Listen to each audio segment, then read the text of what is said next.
Фенстер цього року зробив 810 плюс тисяч. Блін, а чого ніхто не купує? Це ж таке фенстерчино смачне. Я хочу зробити найсмачніше еспресо в світі. Класно бути класичним. Я не відкривав кав'ярні, допоки у мене не з'явився ріжок. То є куди рости.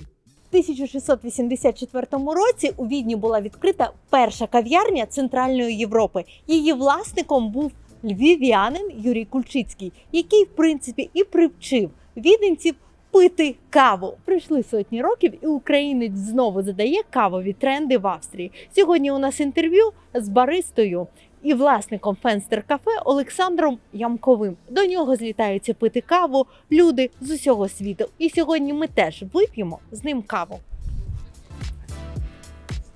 Привіт, Сашко! Дуже дякую, що погодилися і знайшли для нас час. Сьогодні ми будемо говорити про вас, про ваш успіх, про ваш успішний бізнес-кейс. І взагалі я хочу, щоб наше інтерв'ю надихнуло інших, тих, хто сьогодні тут, в Австрії, українців, тих, хто дивиться нас в Україні, робити свій бізнес. Ну, я постійно живу в Австрії, Відні з 2012 року. До цього був кілька разів. Коротко. Ну, я думав про це питання, чому Відень. Ну, досить банальне. Напевно, що це перше місто Західної Європи, яке я відвідав в своєму житті. І одна з основних причин – це просто тому, що я спершу в житті побачив, як живе Західна Європа, і зрозумів, що мені це подобається, в першу чергу, порядок, скажімо так, в суспільстві. Ну, якщо узагальнити, так.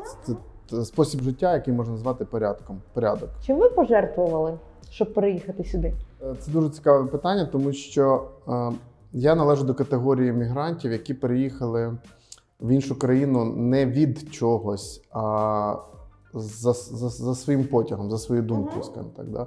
Тобто, на превеликий жаль, більшість українців, теперішніх емігрантів роблять це не з власної волі. І це очевидно, і це видно, і це надзвичайно прикро. Але я це зробив з власної волі, і тому для того, щоб здійснити такий чендж місця проживання, мені довелось пожертвувати буквально всім. Ну, пожертвувати – це таке умовне слово. Я залишив свою роботу, своє життя. Ми продали все майно, яке можна було. Там ще протягом року-двох щось ще допродавалося, нерухомість. І насправді ми повністю переїхали. Тобто ми не... Ви відрізали всі кінці? Так, ми їхали не на рік, не на два, не там надоїсть і ми повернемося. Ми їхали один раз і назавжди. І ми це знали, і це була умова нашого переїзду такого.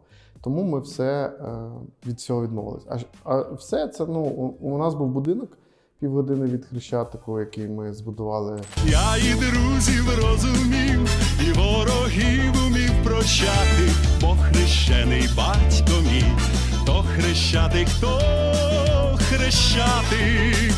Мав дуже гарну роботу, я ваш колега був в виданні «Коментарі», я вів один з перших лайв-блогерів взагалі в пострадянському просторі. Прикольно. Це мені допомогло, тому що коли я переїхав, я писав такий блог, називався «Дневник іммігранта». На той момент це була російська мова. Так сталося, такі обставини, що я писав це російською мовою. І моє видавництво платило мені за це.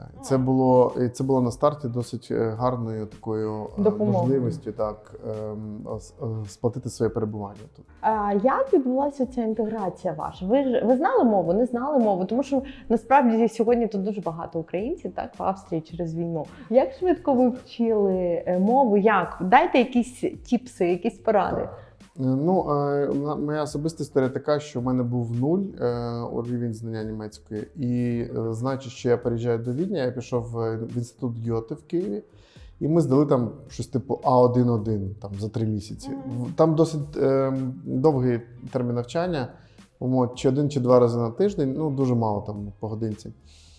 Щось, якийсь алфавіт ми вивчили.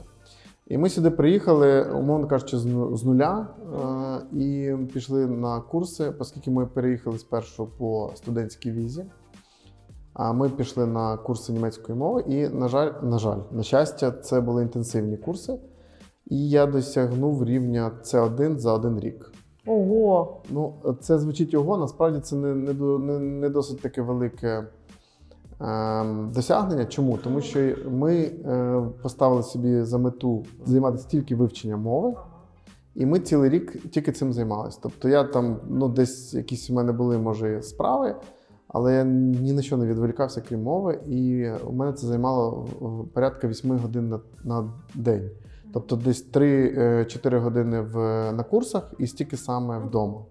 Плюс я пішов, в той момент, коли ми вирішили, що я буду займатися кавою, я пішов, ну, є така організація Віршавська Österreich, ВКО, яка видає дозволи на заняття тією чи іншою діяльністю, і вони, якщо твоя діяльність регламентована, то вони відправляють на курси Wi-Fi. Там, де ви вчите, ну, скажімо так, ту професію, на яку вам потрібен дозвіл. І в мене було 120 годин гастрономії на цих курсах, ну, такою німецькою, що німцям потребувалися титри. І там викладачі просто з таким надзвичайно потужним діалектом це читали, що я вивчив його просто. Поговоримо тепер про те, чому ми тут взагалі зустрілися, про ваш суперуспішний бізнес-кейс і про вас, про вашу ідею. Я заявляю офіційно, будь ласка, це не вирізайте. Компанія Fenster не заплатила жодного центу за залучення підписників чи за рекламу, крім вироблення відеоматеріалу. Для власних потреб ми замовляли виготовлення відеоматеріалу. А з блогерами співпрацювали? Ніколи. Тобто вони самі знаходять ці 100%. всі приколи? Було у нас в історії, я не знаю, ну, не пам'ятаю вже просто, 1, 2 чи 3, ну буквально там до 10 людей, які писали: ми, типу, подорожуючі блогери, можна про вас зняти сюжетик, якщо вам, типу, не западло, давайте нам за це каву. Я даю каву будь-кому насправді. Немає значення, це блогери чи просто там люди, яким не вистачає грошей на життя. Отаке було. Ну, 2-3 рази на це люди, у них там навіть і 10 тисяч не було підписників. Це такої собі. Але що стосується проплати блогерів, проплати за кількість підписників, ну, можна зайти на Інстаграм, тицнути в будь-кого, і ви зрозумієте, Прикольно. 0 А як? центів. 0 Мене стільки питань, як? І я Як? пишаюсь цим. Треба знайти, ну, свою нішу. Нішу, я маю на увазі, той напрямок діяльності, яким ви хочете займатися. І друге, до смерті вірити в це. Я не маю на увазі, що треба вмерти. Я маю на увазі, що не відступатись ні за яких І обставин. жодних сумнівів. Жодних сумнівів, 0. Ви не Ні, сумніви – це нормально, ви маєте сумніватися. Безкінечно. Але сумніваючись, ви повинні знаходити безкінечно відповідь на питання «навіщо?». І навіщо, Сашко? Це не дуже просто, але це досить символічна історія. Коли я відкрив свою першу кав'ярню у Відні, вона називалася Кафе фон Саша німецькою мовою, і вона знаходилась в 5-му районі на вулиці Маргаретенштрасе. І вона пробула 2 роки, я її продав.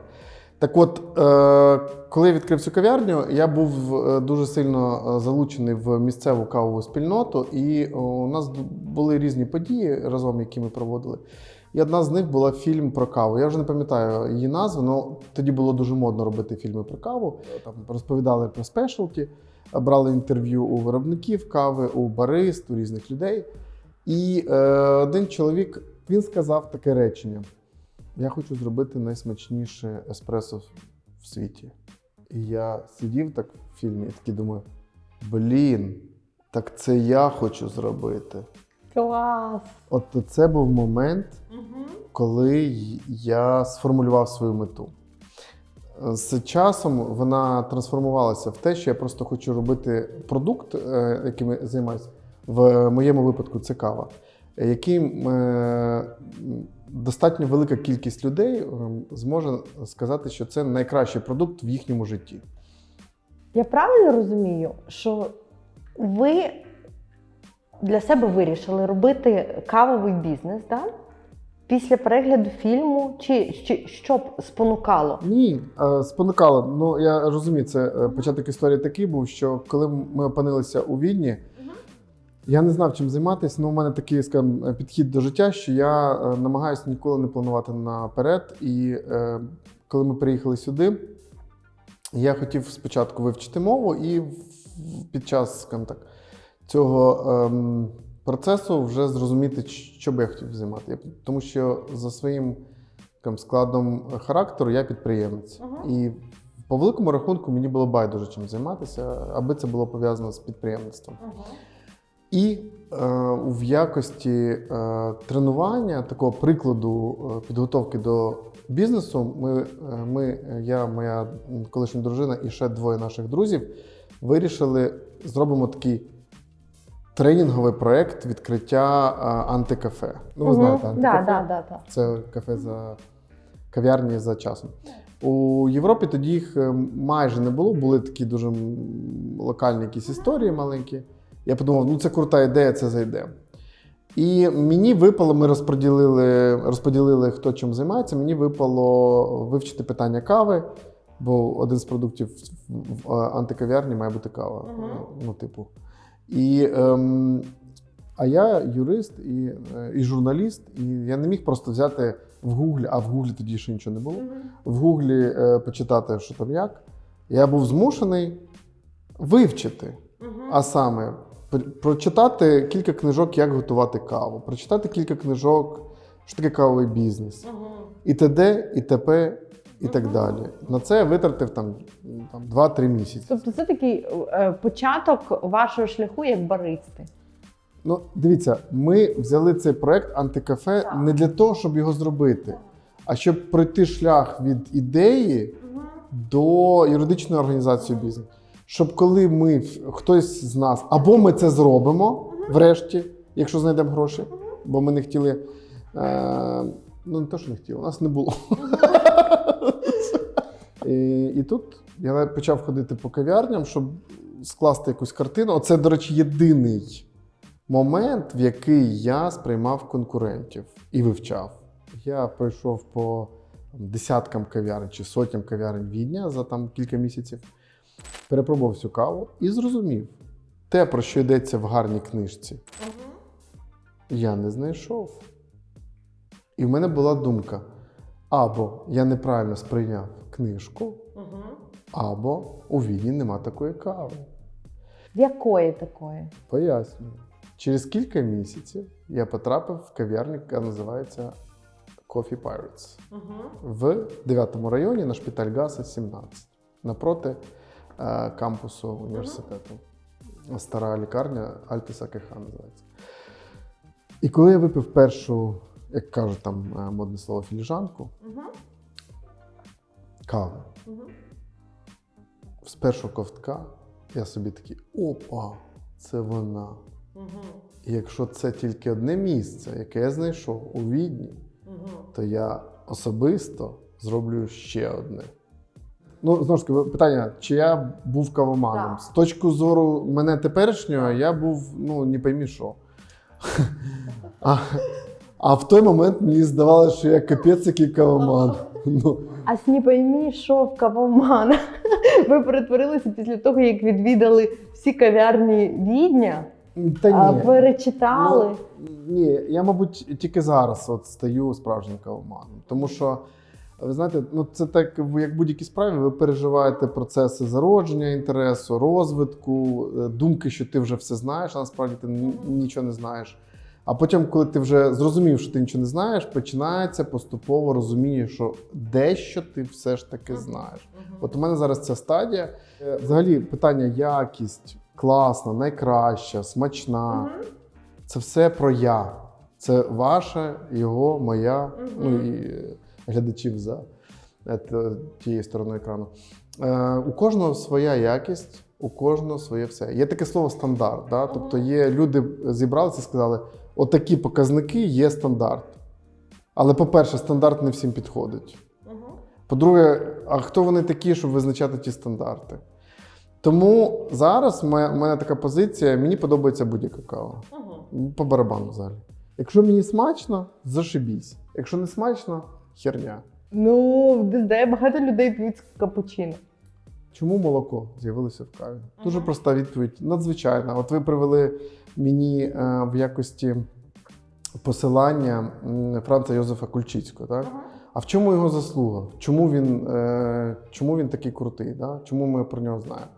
Тому що йому за легендою, правдою, дістався якийсь обсяг присмаженої чорної турецької кави. Він її заварив, як вмів, бо він з Туреччини повернувся. І віденці сказали, знаєш що, пий таке лайно сам.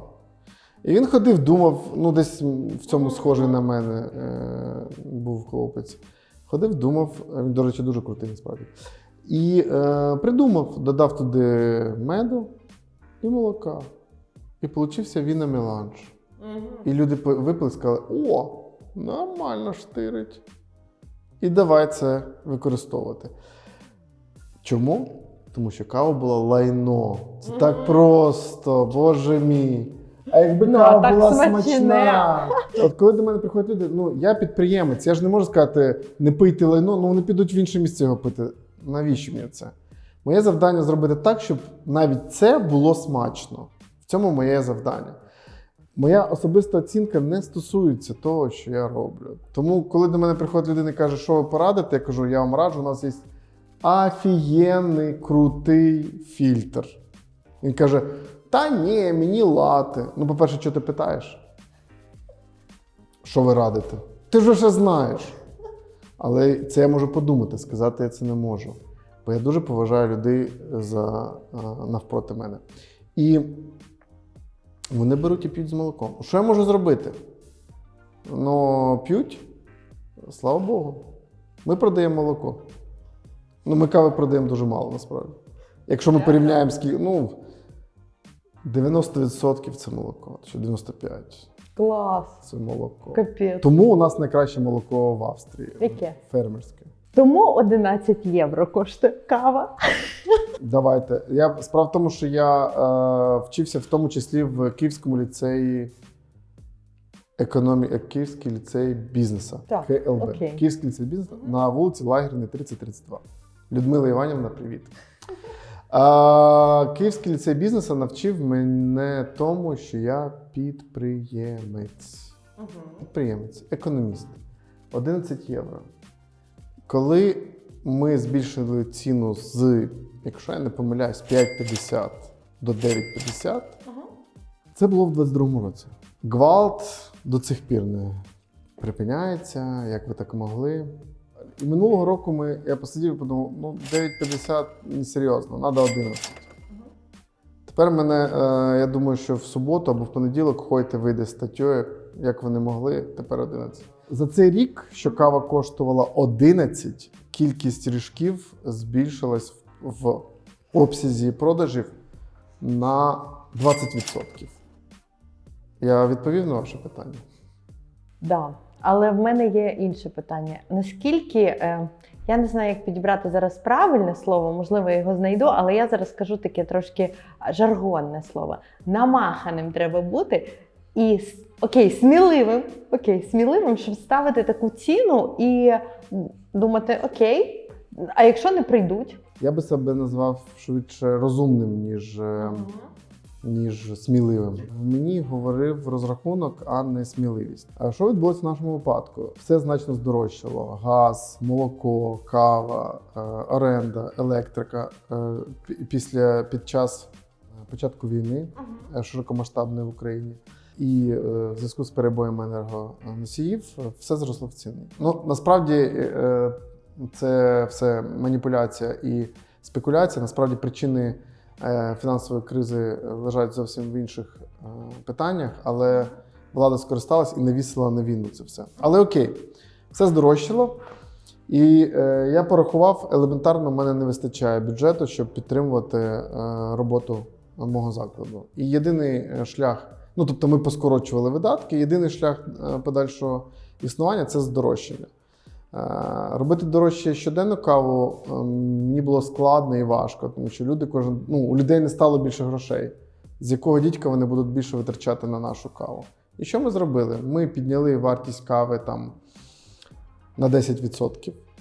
Але ми зробили додаток, в якому, якщо ви з нього замовляєте, то кава дешевше на 20%. Клас! Таким чином, кава, яку ми продаємо, звичайно, стала дешевшою, ніж була до цього. Прикольно. Це все одно не вирішує фінансову проблему. Це мені дає деякий плюсик, який ми можемо зробити на туристах, тому що турист не буде заморачуватися. І що робити далі? Точніше, з самого початку я зрозумів, ми маємо здорожчати тільки один продукт. Всю лінійку ми навпаки опустили дешевше. І цим одним продуктом став фенстерчин. Тому що, по-перше, йому немає альтернативи. По-друге, люди купують не каву, а купують емоції, враження, емоції. І по-третє, коли ти хочеш отримати щось особливе, то по великому рахунку тобі не критично це коштує 6 євро чи 11. І такі думки привели мене до такого рішення. Ми попробували, чи спробували, і це спрацювало. Прикольно. І якби ми це не спробували, то мені б довелося зачинити фенстер. Тому що якби ми зробили все рівноцінно вище, типу все рівно на 20% вище, і фенстерчина на 20%, і все на 20%, то цього нам теж би не вистачило.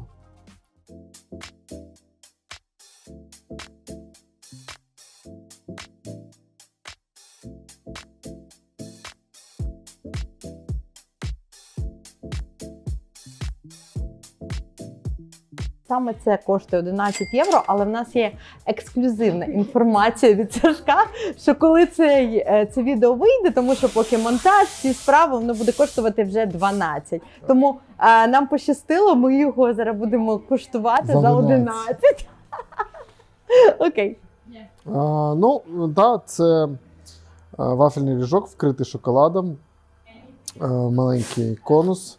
В чому фішка? В тому, що рідина звідси, в даному випадку це капучино або інші кавові напої, не проливається. Тобто рідина затримується в ріжку. Ми заміряли в середньому до 1,5 години. А, реально? Так, це чисто фізичні процеси. Тут немає ніякої хімії в значенні хімічних процесів. Ну, є, звичайно, але не про то мова. Це звичайний шоколад, незвичайний, він дуже якісний. Ми використовуємо досить відомий шоколад відомої бельгійської компанії.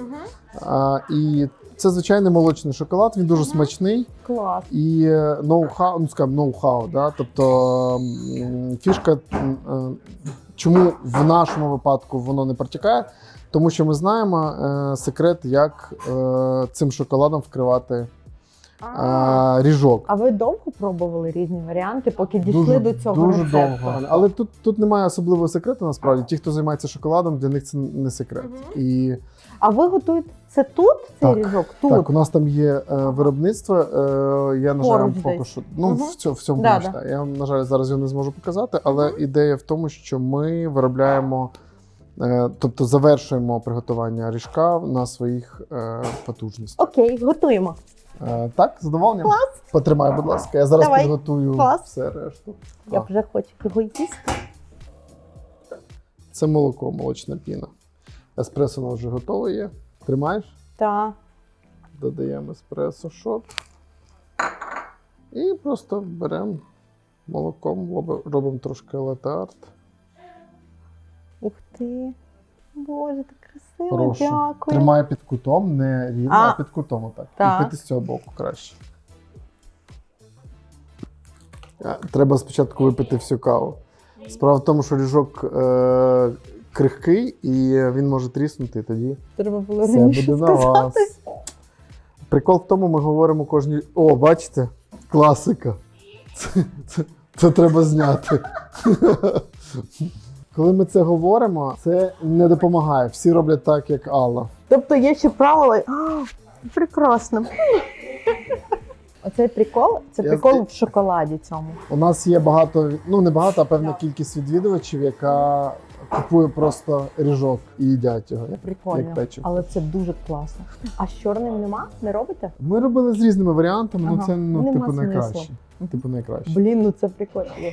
Ну це реально не жалко за це 11 євро. Ну, по факту 11 євро, ну так, я розумію, це гроші для багатьох людей, особливо українців. Але це, коли ти приїжджаєш... це прям гроші. Мгм. А коли ти приїжджаєш у відпустку, то ти...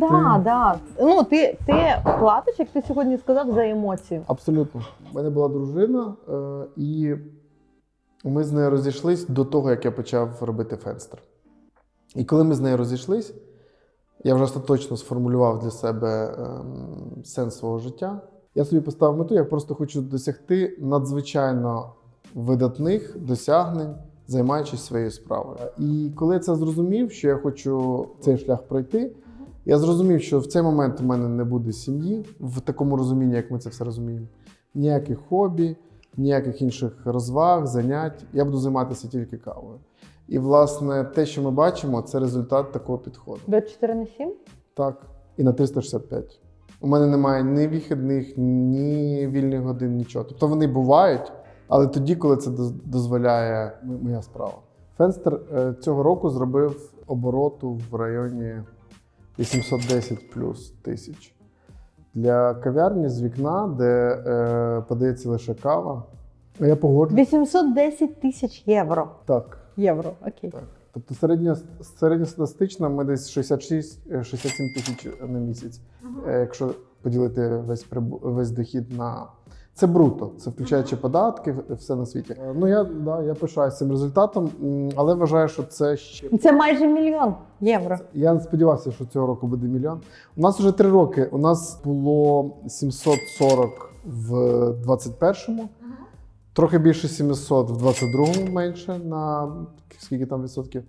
І цей рік найкращий у нас за всю історію, 810 і більше. По касі там 801, плюс там поза касою, я маю на увазі по рахункам продавали. Це ніби успіх для маленького Фенстера, але для мене це ще поки не успіх. Тому що якщо я порівняю себе, ну припустимо, зі Старбаксом, то є куди рости. Ти хочеш мережу робити? Ні, питання не в мережі, питання в тому, наскільки цей бізнес справді успішний. Ага. Тобто, наскільки він... Для мене успіх виражається, безумовно, в тому числі в грошах. Безумовно. І це дуже круто, що я можу побачити в цифрах, що я робив цілий рік. Але для мене успіх, в першу чергу, це коли система працює в основному без якихось особливих проблем. Поки що це, на жаль, не так. Поки що Фенстер вимагає досить багато ручної роботи з мого боку. І моя мета зробити так, щоб він був більш автономний від людського фактору. Для мене це успіх, коли є колектив умовний, абстрактний, який працює по якимось правилам за допомогою якихось технологій. І ну, тоді для мене це буде трішечки більше успіхом, ніж гроші. Чому? Тому що я був рік в Сполучених Штатах Америки, 2023, І Фенстер тут працював без тебе. він працював без мене. Так. Здебільшого це теж успіх. Так. Здебільшого це теж успіх. Але, на жаль, він накопичив таку кількість невирішених питань, які для вирішення потребували мого повернення. Бо я насправді сподівався, що цей рік він ну, ніби навчиться жити без мене, і далі я не буду потрібен тут на місці. Тому для мене це не зовсім успіх, бо я повернувся і змінив свої плани таким чином. 97% всіх стартапів зачиняється в перші 2 роки. В наступний рік зачиняється ще 70% з тих, що залишилось.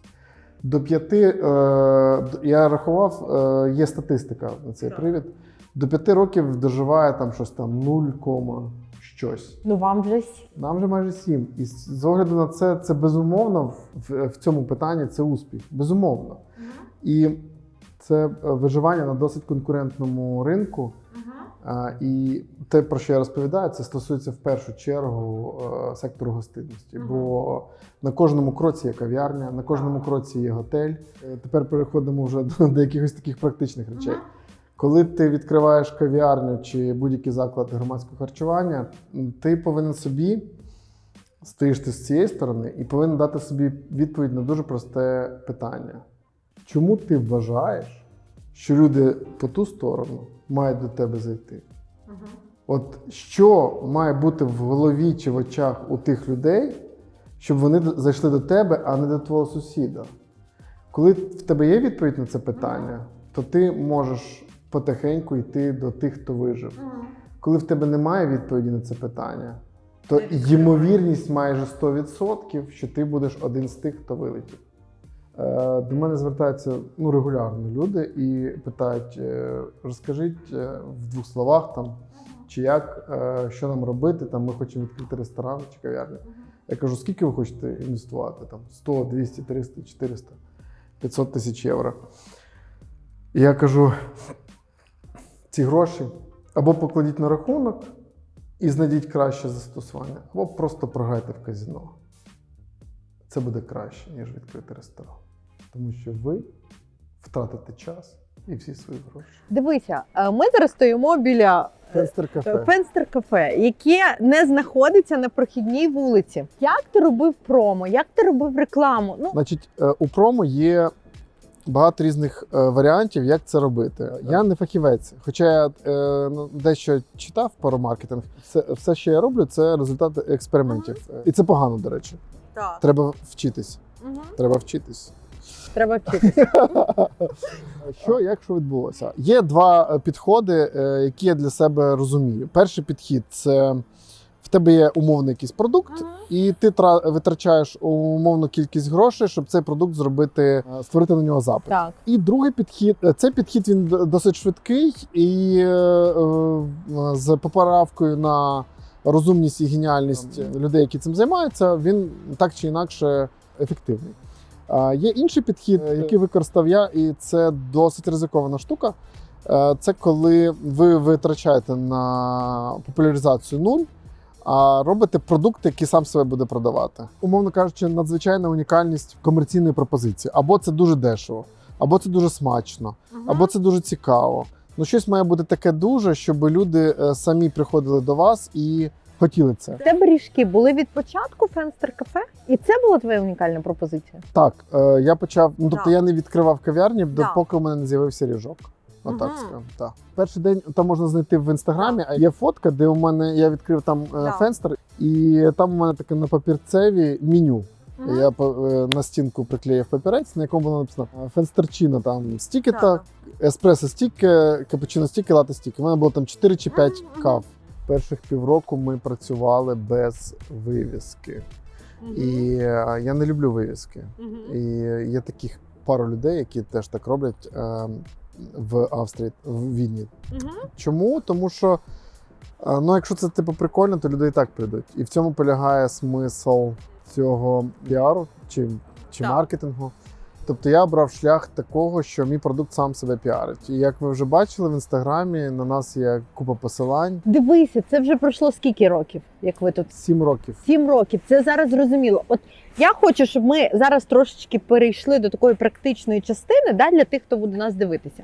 Окей, ми до цього повернемося, але, грубо кажучи, ти знайшов якусь місцину відкрити свою кав'ярню, Це випадок. наприклад. Це випадок. Мені просто не повезло. Так випадково стало, що я знайшов тут це місце. Так.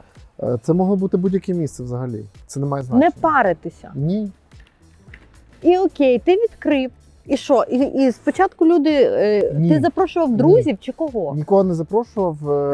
У мене немає друзів. Прекрасно. Прикол в тому, що... Прикол в тому, що... Ні, в мене є друзі, але їх дуже мало.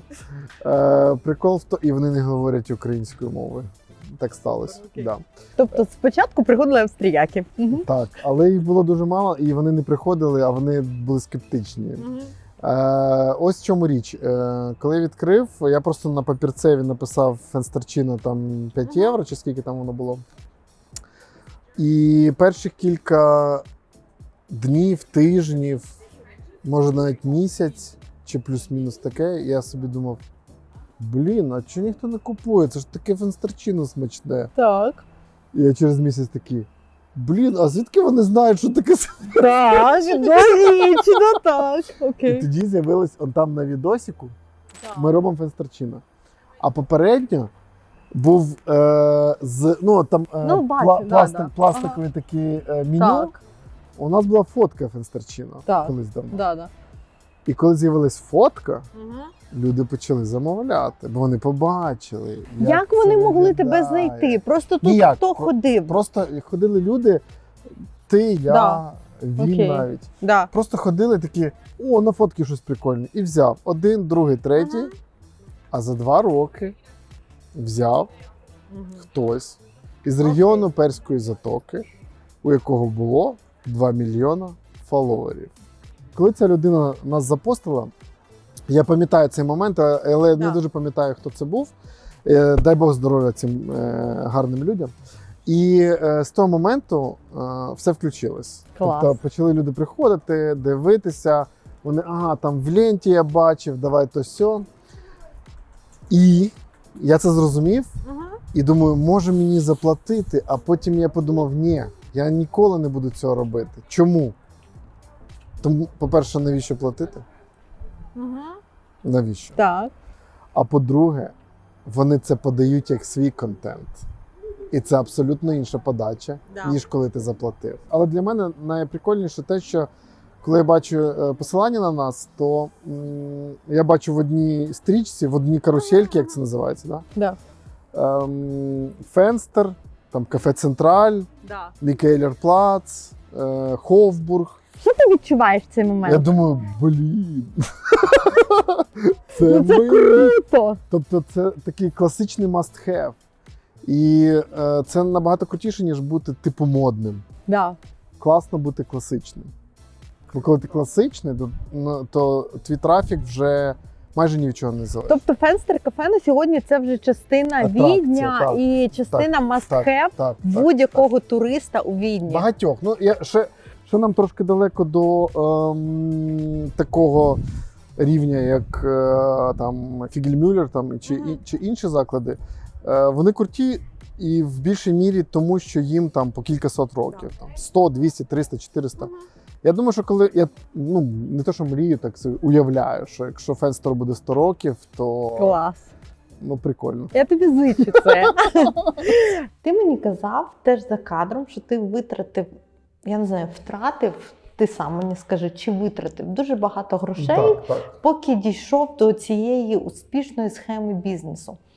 Насправді, коли я рахую, мені стає не по собі, тому що це сотні тисяч євро, які я міг би просто взяти собі і витратити на якісь речі персональні.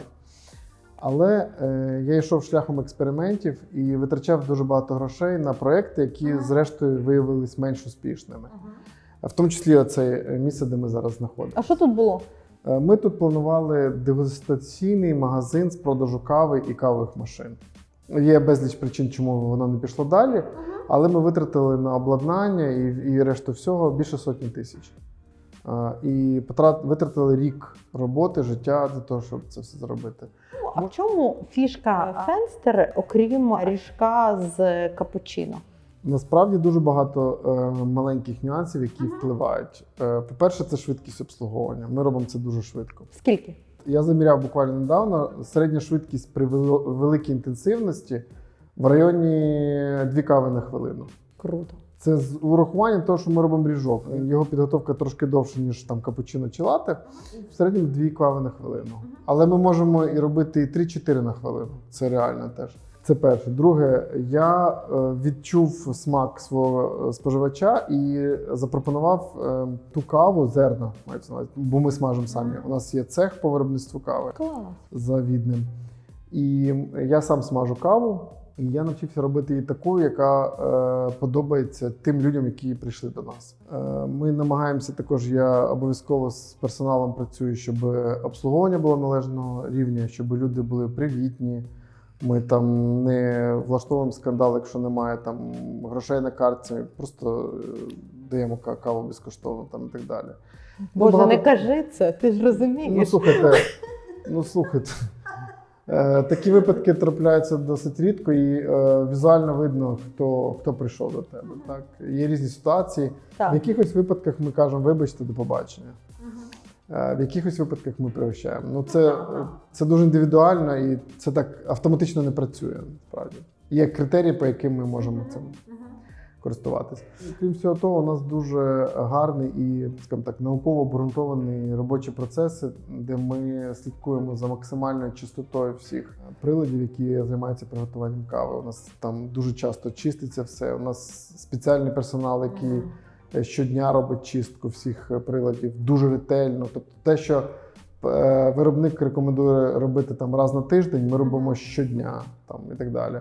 Ми міняємо фільтр вдвічі-тричі швидше, ніж це рекомендовано виробником. І багато таких інших речей ми робимо, які виокремлюють Фенстер з-поміж інших компаній, кав'ярень, які пропонують каву. Скажи, я очікувала сьогодні побачити, що в тебе працюють українці. Коли я прийшла просто і шукала тебе, я почала з дівчинкою розмовляти українською мовою. Вона каже, я не говорю, ми перейшли на англійську, тому що тут у Відні, наприклад, я говорю з українцями, які відкрили бізнес, і вони нібито підтягують своїх. Ну, в принципі, логічно. В тебе не так? Чому? Ні, не так. У нас були Да. серед наших членів нашої команди були українці. І, до речі, у нас ще є мінімум 2 українця, але вони працюють за лаштунками, скажімо так. Один хлопець робить корнетки, наприклад. Ну, корнетки – це ріжки. Ви знаєте, я не націоналіст в питаннях працевлаштування. Мене не цікавить ні нація, ні віросповідання. Ну, це не просто декларація, це факт. Мене цікавить в першу чергу ефективність і результативність. Тобто в Фенстері в даний момент, ну і звичайно лояльність. В даний момент в Фенстері працюють ті люди, які відповідають певним критеріям, які існують на даний момент часу. І яким це цікаво. Може комусь Фенстер стане цікавим, я не знаю. Щодо українців дуже проста відповідь. Я не акцентую свою увагу, у мене немає в цьому своїх і чужих. Саме в цьому питанні. Наскільки просто робити бізнес в Австрії? Дуже просто, але дуже дорого. Якщо ми порівняємо з Україною, то бюрократія працює належним чином. Ну, я не знаю, я не хочу зайве казати про Україну, тому що я з 12 року там не живу. Але коли я там жив, то організація бізнесу завжди була десь там на межі з якимось дивом, скажімо так. Якісь там щось не видають, якісь дозволи, якісь там перевірки, оце все. Ну, люди скаржились. Тут це набагато простіше, є закон, є правила, все чітко, прозоро і зрозуміло. Ну і коштує відносно недорого, скажімо так. З цього огляду, безумовно, Австрія дуже крута для бізнесу. Але ж тут дуже високі податки. Це інша сторона. Тут надзвичайно великі податки, я плачу і плачу, плачу і плачу. Це дуже дорого. Це ну, там, більше 50% і так далі. І ну, я не буду вдаватись в деталі, але система ну, занадто громіздка, і ми фінансуємо всю державу. Це все неправильно. Я маю на увазі не я особисто, звичайно, а всі підприємці, які працюють і сплачують ці податки. Це дуже дорого. Австрія і загалом Європа надзвичайно соціальна країна. Країни, регіон, і треба, коли ти займаєшся бізнесом тут, розуміти, що все впирається в величезні податки. Ну, типу, якщо людина йде від підприємництва, а не від місця проживання, то я абсолютно не раджу займатися цим в Європі, принаймні не в Австрії. Я був, як я вже казав, в Америці. Це, на мій погляд, дуже гарне місце для бізнесу. Я ним не займався, але принаймні дізнався все, як там працює. Там теж є податки, вони теж досить високі, але в кінцевому випадку ну, там ледь не вдвічі менше, ніж в Австрії. І легкість ведення бізнесу надзвичайно велика. Тобто це досить легко організувати, все робиться там за години або за дні, перевірки і так далі, все дуже просто. І, на мій погляд, Америка максимально підходить для людей, для того, щоб займатися підприємництвом. Бізнес в Австрії, податки, ведення бізнесу в Австрії непросто, але я хочу, щоб ми надихнули українців, які сьогодні тут, в яких є освіта, в яких, можливо, був вже досвід ведення бізнесу, або є якісь амбіції, навіть на рівні, я не знаю, там, зараз, може, це буде звучати якось дивно, робити нагадки, ну, грубо кажучи, але мені б дуже хотілося все-таки надихати українців робити тут бізнес. Дай якісь такі слова, якісь такі поради, щоб все-таки ризикнути і це почати робити. Насправді, я не думаю, що я вправі українцям давати такі поради, тому що, на мій погляд, українці одна з найпідприємливіших держав, ну і маю на увазі народів в Європі. Я був в Україні за багато років вперше, якраз саме перед війною. І я був надзвичайно здивований кількістю і якістю бізнесів, які за 10 років з'явились в Україні з тих пір, як я поїхав з нею. Єдине, що я хотів сказати як один з підприємців, основна головна річ, якщо говорити про практичне, така, знову ж таки, практико-філософське в бізнесі, це необхідність суттєво відрізнятися від оточуючих. Тобто ви маєте сформулювати, ну це класика бізнесу, свою унікальну комерційну пропозицію для ринку. І в моєму випадку це ставила кава в ріжку, там швидкість обслуговування, там якість продукту. І кожен підприємець, який займається чи то там косметологією, чи гастрономією, чи чим, має для себе визначити, чим він цікавиться. Якщо це відповідь тому, що тільки я роблю ось це, ось це, ось це, все гаразд, до вас прийдуть. Якщо у вас немає відповіді на це питання, якщо у вас немає того, що вас відрізняє суттєво від оточуючого ринку, то швидше за все, от є на ринку 1000 споживачів і 10 кав'ярень. Це означає, що ви отримаєте 100 споживачів за ринковою ціною. А для того, щоб бути успішним, треба отримувати 900 споживачів за надринковою ціною. От для того, щоб це сталося, ви повинні відрізнятися суттєво від всіх, і до вас прийдуть. Ти крутий. Дякую. Дякую тобі за інтерв'ю. Ну що, я тобі бажаю тільки рости, щоб ці всі, скільки там, 900 споживачів до тебе приходили. Працюємо над тим. Клас, ти надихаєш. Ну, я дуже сподіваюся, що ви теж знайдете свою унікальну комерційну пропозицію. Звичайно. І там 900 мільйонів глядачів будуть переглядати ваші відосики. І я дуже сподіваюся, що цей відосик теж хтось перегляне. Звичайно, переглянуть. Підписуйтесь, ставте уподобайки і все, що ви маєте поставити, тому що для нас важливий... Лайк, шер. Кожен лайк, шер, вподобайка і всі ці штуки, і підписка. Дякую.